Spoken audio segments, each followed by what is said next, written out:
TMC কে থাকার কোনো position দিদি চাই না, ওই রকম জোর জবরদস্তি করে। অভিষেক দান চাই না জোর জবরদস্তি করে। বাইরনের কোনো কথার কোনো গুরুত্ব পশ্চিমবঙ্গের বাঙালি কতটা দেবে সেটা বড় কথা, কেননা ওদের কথার কোনো গ্রহণযোগ্যতা নেই। বাইরনকে সাগরদিঘিতে বাই বাই করবে মানুষ, সেটা বুঝতে পেরেছে। বৃহস্পতিবার প্রথম পর্বের ভোট মিটেছে নির্বিঘ্নে। মানুষের রায় ইভিএম বন্দী হয়ে স্ট্রং রুমের নিরাপত্তার বেষ্টনীতে থাকবে আগামী 4 মে পর্যন্ত। আর সেই স্ট্রং রুমের সিসিটিভি বন্ধ আছে শুনে শুক্রবার রাতে সাগরদিঘির তৃণমূল প্রার্থী পৌঁছে যান জঙ্গিপুর পলিটেকনিক কলেজে। আপনি গেট খুলুন, ইভিএম দেখান। আপনি গেট খুলুন, ইভিএম দেখান। রিকোয়েস্ট করছি, হাত জোর করছি, পা ধরছি আপনার। বহুবার অনুরোধের পরে কার্যত ক্ষোভ উগরে দিয়ে ইঙ্গিতপূর্ণ মন্তব্য করেন মুর্শিদাবাদের সাগরদিঘির তৃণমূল প্রার্থী বাইরন বিশ্বাস।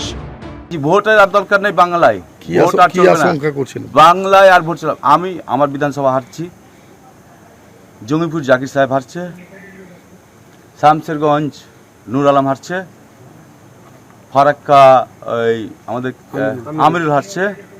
রাজ্যের খবর আমি বলতে পারবো না, রাজ্যের খবর আমাদের ক্যামেরা স্ট্রিট জানে, আর সেন্ট্রাল ফোর্স তো ভালো করে জানে। চাঞ্চল্যকর এই মন্তব্যের প্রেক্ষাপট সম্পর্কে নিজেই আবার ব্যাখ্যাও দেন বাইরন।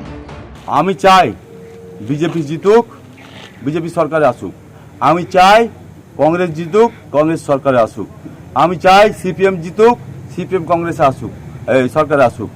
আমি চাই আইএসএফ জিতুক, সরকারে আসুক, কিন্তু ন্যায্যভাবে। টিএমসি কে থাকার কোনো পজিশন দিদি চাই না, ওই রকম জোর জবরদস্তি করে। অভিষেক দান চাই না জোর জবরদস্তি করে। বাইরন বিশ্বাসের বক্তব্যের একটি অংশ পোস্ট করে কটাক্ষ করেছেন বিজেপির আইটি সেলের প্রধান অমিত মালব্য। সোশ্যাল মিডিয়ায় তিনি লিখেছেন, এক যুগান্তকারী স্বীকারোক্তিতে নির্বাচনে প্রথম দফায় দল বড়জোর 15 থেকে 16টি আসন জিততে পারবে বলে তৃণমূল নেতা অনুব্রত মণ্ডল বলার পর সাগরদিঘির তৃণমূল প্রার্থী বাইরন বিশ্বাস ঘোষণা করলেন তিনি হারবেন। বর্তমান বিধায়ক সহ তিনি টিএমসির সেই সব প্রার্থীদের নামও তালিকাভুক্ত করেছেন যাদের হেরে যাওয়ার সম্ভাবনা রয়েছে। পাল্টা তৃণমূল মুখপাত্র সাকেত গোখলে এক্স হ্যান্ডেলে অমিত মালব্যকে উদ্দেশ্য করে লিখেছেন, অমিত আবার ভুয়ো খবর ছড়াচ্ছেন। এই জোকাররা যদি জেতার ব্যাপারে এতই আত্মবিশ্বাসী হয় তাহলে এই চরম মরিয়া ভাব কেন? তৃণমূল কংগ্রেসের একজন প্রার্থী কিংবা একজন কর্মী হিসেবে, রাজনৈতিক কর্মী হিসেবে তার যদি রাজনৈতিক ভাষা প্রশাসনিক কর্মকর্তাদের প্রতি এইরকম থাকে, তাহলে এই জিনিস বন্ধ করা দরকার। মানুষ তো এদের বিরুদ্ধেই বিজেপিকে জেতানোর চেষ্টা করছেন, এবং একথা তো ঠিক। বাইরন বিশ্বাস যেগুলো বলছেন সেগুলো বুঝেই বলছেন যে উনি আর থাকবেন না। আমরা তো পুরোটাই সুরক্ষা চাই। এবার যেখানে যেখানে হচ্ছে সেখানকার নেতারা ডিটেলটা বলতে পারবেন। আমরা তো পুরো স্ট্রং রুমের সুরক্ষা চাই, একদম নির্ভুল ঠিকঠাক ভোট মেশিনে ভোট হোক, এবং সেটা যথাযথভাবে সুরক্ষিত থাকুক এবং স্বচ্ছতার সঙ্গে গণনা হোক। বাইরনের বক্তব্য নিয়ে বিভিন্ন মহলে চুলচেরা বিশ্লেষণের মধ্যেই তার বক্তব্যের প্রেক্ষিত স্পষ্ট করেছেন ফারাক্কার তৃণমূল প্রার্থী আমিরুল ইসলাম।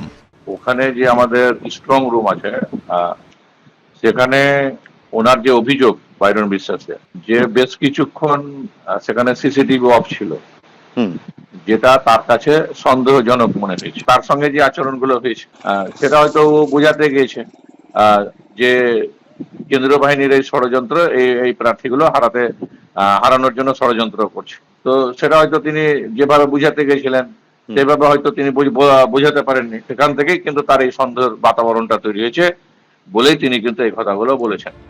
আসলে ফলাফল কোন দিকে যাবে তা সামনে আসবে 4 মে।